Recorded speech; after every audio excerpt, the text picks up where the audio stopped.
Hello everybody and welcome back to the Fortress of Solitude. Today we're going to be talking about Imperial Issue 1 by Jonathan Hickman, Federico Vincentini, Iban Coelho and Federico Blee.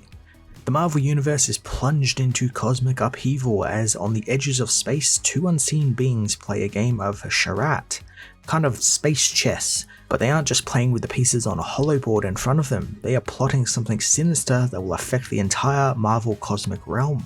This sort of opening, or just, villains in general just playing chess, the fate of the galaxy is kind of a very tropey thing to do, let alone start an issue with, and it's really surprising because this is something I didn't think Hickman would actually do. This is very against type for him, at least from what I've read of his work. He does stuff similar to this, but never this tropey.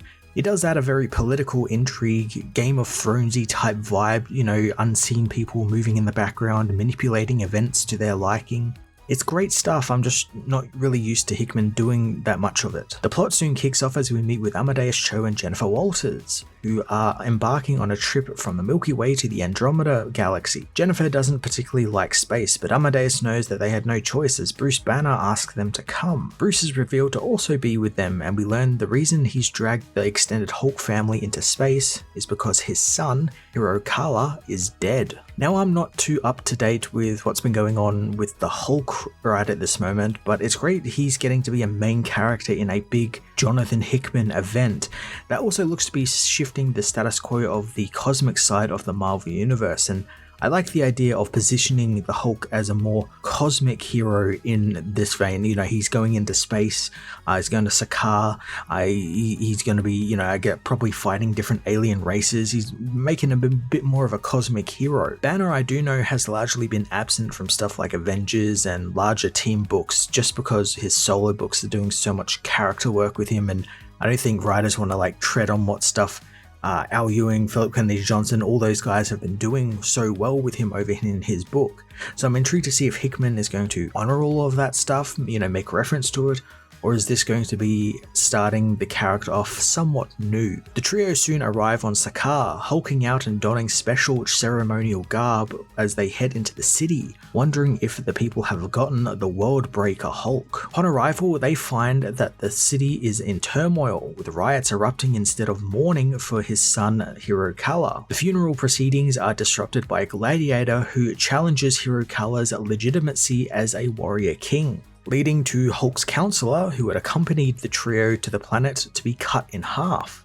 Hulk decides to put the gladiator in his place, causing the people to erupt in cheer for the WORLDBREAKER's return. Seeing the return of the WORLDBREAKER Hulk was kind of a little surprising, but I like that Hickman isn't doing the usual thing with him, which is to bring the character in for, action in the book. When I think of, when Hulk gets involved in a big event, usually, he's unleashed on a villain, or the heroes have to calm him down or something. He's against the heroes, he's got to fight, the Thing or Wolverine or someone like that. So I like what Hickman is doing here, where he's using him as a way to explore Sakaran culture here and, dive back into that and what's been going on with that place in his absence. And he focuses on how they specifically treat a dead king. And there's a little bit of action here and there with Hulk fighting this gladiator, so you kind of get a little bit of both worlds, and the action is great, it looks fantastic as well. But I like, first and foremost, Hickman isn't doing the usual with him, bringing him in for the action. The trio soon learned that Hiro was likely assassinated, with the forensics team on the planet finding poisons in his system. Because of how Sakaran culture operates on a gladiatorial caste type system,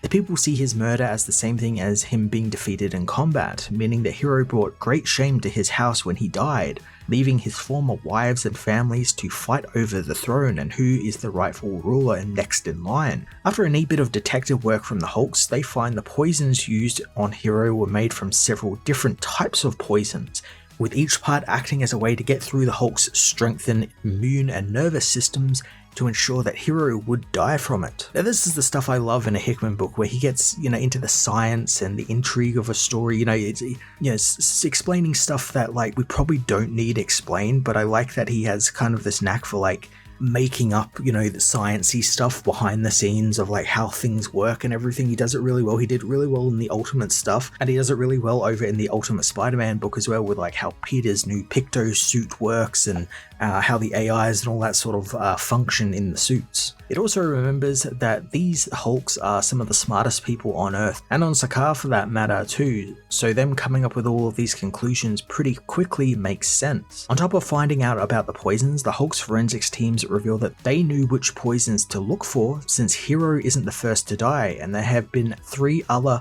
intergalactic world leaders who have been murdered in the same way in the last 2 weeks. Hero is the 4th to be murdered. So the opening mystery has been revealed to us. Hero was assassinated, and he's not the first. There's been a rash of killings of intergalactic leaders, and Bruce wants to find out what that is, as later at his son's funeral, he tells Jennifer that he and Amadeus are going to see the Council Hub to discuss these assassinations with the other intergalactic leaders, figure out who's doing them. Now Jennifer isn't, just leaving the story, she isn't going back to Earth, as Hulk asks her to stay on Sakaar and look after his people, kind of rule in his stead, more or less, which I guess sets up her tie-in book, the She-Hulk tie-in book for this event and what she'll be doing during this event.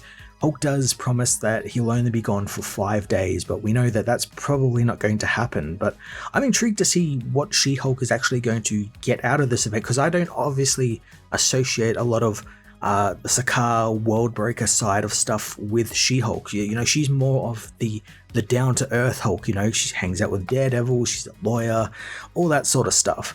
So I'm intrigued to see how she's going to function in a literal alien world, and I think it would be pretty cool to see if she brings any of her law studies into leading this planet and is able to rule justly because she has a good handle on the law. It definitely sets up an interesting premise for her tie-in book later on this month. Like any great epic, the book is broken into chapters, and chapter 2 leaves the Hulk and his family for now and heads over to the Fulcrum, the giant intergalactic city hub, where Jason and Peter Quill have arrived at the city. They too have suffered like the Hulk's family, as Empress Victoria of Spartax, Peter's half-sister, was also poisoned. But luckily she was undergoing a medical evaluation at the time, and they were able to put her in cryosleep before the poison could fully take her life. And they're going to keep her in a cryosleep until they can find a cure. It's been a long while since I checked in with Jason and Peter, and it's cool to see Hickman is exploring them as leaders of Spartax again, and also as a family duo, like a father-son duo. It's interesting Jason here is taking up the mantle of Emperor thanks to his daughter being incapacitated, and I don't know whether it's because I've seen this trope done hundreds and millions of times. It's when you see it in Game of Thrones all the time, where a leader will fall ill or be killed, and then someone will kind of swoop in and be like, oh, I guess I have to rule now in their stead. We saw it all the time in Game of Thrones. And this kind of gives me that same air. Jason doesn't particularly want to rule, but then there's also that kind of air that he kind of wants this, and he kind of wants that power back from his daughter. And I imagine that's probably going to play quite heavily into the preceding issues after what happens near the end of this book as well. Jason also knows that something is very much amiss here, and he knows he needs to get to the bottom of who tried to assassinate his daughter quickly. Peter tries to voice his opinion and voice that he wants to actually go and try and find out what's happening, but as Jason says, they need someone who's a little bit less hot-headed, and they need someone who is a man of the law and order of the world. I'm loving all of the mysterious intrigue Hickman is building between all of these characters, putting them all on a path that clash together. They've all had that similar tragedy so far happen, and that's going to bring these people together, I imagine, quite literally as well. This is also the most focused the cosmic side of Marvel has been in a while, in my opinion. It's not scattershot in its tone like the cosmic side has been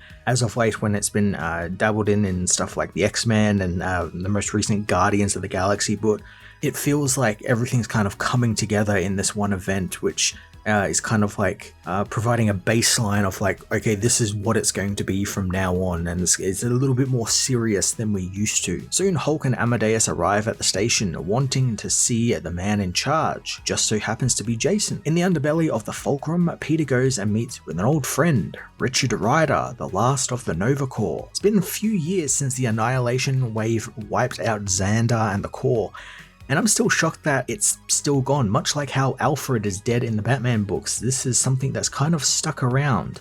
There's been moments where it looks like it was starting to come back, Richard was trying to reassemble them, all these different things started happening that looked like it was coming back, but none of it ever stuck, and I like that Hickman is using that one thing here to great effect here as we catch up with Richard. He's down on his luck, he's depressed, most likely a heavy drinker. It's implied he is a very heavy drinker since he keeps drinking all throughout this sequence and then later on in the book as well. Nothing has worked out in his life at all, and because of that I can see the role Hickman has in store for him. He's, the has-been cop who's given a second chance at redemption by catching a big-time killer. It's like the perfect role for Richard Rider, and one we've seen him fulfill a couple of times actually. He's been in this exact role before, so it's like a perfect fit for him. Richard doesn't really care for Peter, but wants to know why a Prince of Spartax would be there in the slums. Jason meanwhile learns all of the other leaders have arrived, apart from the Wakandans, whom Gladiator hasn't heard anything from at all. Only a simple message saying that they are pleased with their current treaties and deals and don't feel like they need to attend the meetings. Jason is left with a troubling spot here as they can't enact any of their strategies or plans without the Wakandans' vibranium, which they can't afford at its current price, so they needed to make some new deals and treaties, and with the Wakandans not there, they can't do that. Jason leaves Gladiator to ponder if the Wakandans want power or wealth and are holding out for more, as he goes to meet with Hulk. So instead of writing these two as, kings and emperors of their respective people, and having like a conversation like that, Hickman instead writes them as fathers whose children have been hurt by whomever has done this, and I like that they actually bond a little bit over their shared grief here. Their relationships with their kids is different from each other. They're still very strained through each other, although Hulk's maybe is a little bit worse as he's a very, very absent father, but as Bruce puts it, he is extremely angry as this attack has stripped him of the chance to make amends with Hero. Now that's a really cool angle to take with these characters, especially Hulk, who absolutely has a messy relationship with his kids or people he is meant to be looking after. So getting to explore that here with the Hulk and making that, the drive in this event for him is really thoroughly refreshing. Peter and Richard meanwhile take in some combat sports where Hickman does a little bit of flavorful world building with different warlike races being mentioned, and Peter has an idea of like how they work and everything. I don't think it will have any consequences, as again I think it was just some nice flavoring to the story, and I really quite like when stories do that. It's that just that little bit of extra mile that writers go when they don't have to add that little bit of lore and world building, but it just adds just a little bit more depth to the story and a little bit more depth to the world they're in. Peter tries to convince Richard to help out with the investigation, noting how his friend seems bored in his retirement, but Richard still refuses the offer as Peter is technically still a criminal and Peter's father is a power-hungry aristocrat, which is just another type of criminal. Peter leaves Richard with the offer standing as Jason soon learns from the scientists and the forensic team that his daughter will die from the poison, but they were able to find out who made it. Jason takes this information to the Gathering Council, knowing one of them is responsible for the assassinations. He accuses the Kree and Skrulls of designing the poisons, and Hulkling is insulted at the accusations, refusing to believe that his people would be behind this, but he soon learns that the Kree-Skrull Ministry of Science did indeed make the poisons, but they delivered them to a client, a third party, who then used them on the council. The scientist also reveals that the third party was actually another member of said council. Before the scientist can tell them who it was, he is shot by a sniper. The bullet isn't the only bullet fired either, as more ricochet throughout the building, killing more leaders until it hits Jason in the chest as well. Amadeus and Hulk spot the assassin and go after him, and upon confronting them, Hulk finds it's a Wakandan assassin. Now this is a cool twist, although Hickman did kind of signpost that pretty hard earlier on with the book mentioning that the Wakandans aren't turning up to the meetings, they don't need to be there, so they're strangely absent from all of this, so it kind of raises suspicions right then and there. Now obviously at the top of the issue we also got the hint that there's like someone manipulating the background of all of this, the chess game and that sort of stuff.